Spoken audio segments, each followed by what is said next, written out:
எல்லாம் நன்மைக்காக நடக்கிறதுன்னு உங்களால எண்ண முடிகிறதா? ஒரு அருமையான கதை ஒண்ணு வாசித்தேன் நான். ஒரு ராஜாவுக்கு மந்திரி இருந்தார். அவர் எல்லாமே நன்மைக்குன்னு சொல்லுவார். என்ன நடந்தாலும் எல்லாம் நன்மைக்கு தான் அப்படின்னு. ஒரு நாள் அந்த ராஜா எதையும் வெட்டிக்கிட்டு இருக்கும்போது அவருடைய கையில் அடிபட்டு கை விரல் துண்டா போயிடுச்சு.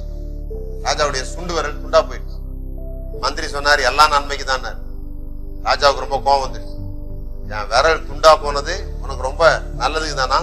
அப்படின்னா நீ ஆட்சியை என்ன கவுத்துட்டு நீ ஆட்சியை பிடிக்கிறது ட்ரை பண்ற போல இருக்குன்னு சொல்லி அவனை தூக்கி ஜெயில போட்டார். ஜெயில போட்டு மந்திரி இல்லாம இவர் மட்டும் காட்டு பகுதிக்கு வேட்டையாட போனார். அப்படி போகும்போது காட்டுவாசிங்க ராஜாவை பிடிச்சிட்டாங்க.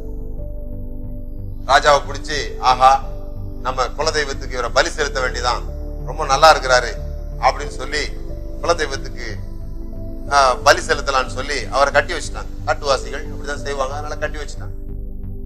அப்ப அந்த காட்டுவாசிகளுடைய சாமியார் போய் சொன்னாராம், அவர் உடம்புல எதுவும் காயங்க இருக்குதா பாரு, ஏதாவது அங்க குறைவு இருந்ததுன்னா நம்ம தெய்வத்துக்கு ஏத்துக்காது அப்படின்னு சொல்லி பார்க்கும்போது சுண்டு வரல காணும்.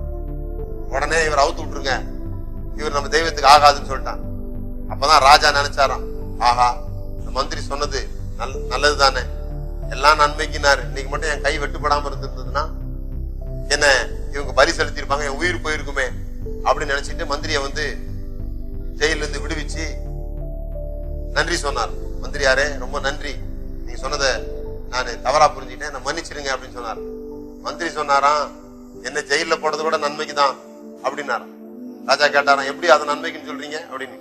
இல்ல ஒருவேளை நீங்க ஜெயில போடலன்னா நானும் உங்க கூட வேட்டைக்கு வந்திருப்பேன், உங்க கையில தழும்பு இருந்துன்னு விட்டுருப்பாங்க, என் கையில ஒரு தழும்பும் இல்ல, என்ன பலி செலுத்திருப்பாங்க, நல்ல காலம் என்ன ஜெயில போட்டீங்கன்னு சொன்னாங்க. இதுதான் பிரைட்டர் சைட் ஆஃப் லைஃப். வாழ்க்கையில நகைச்சுவைகள் இப்படிதான் இருக்கும்.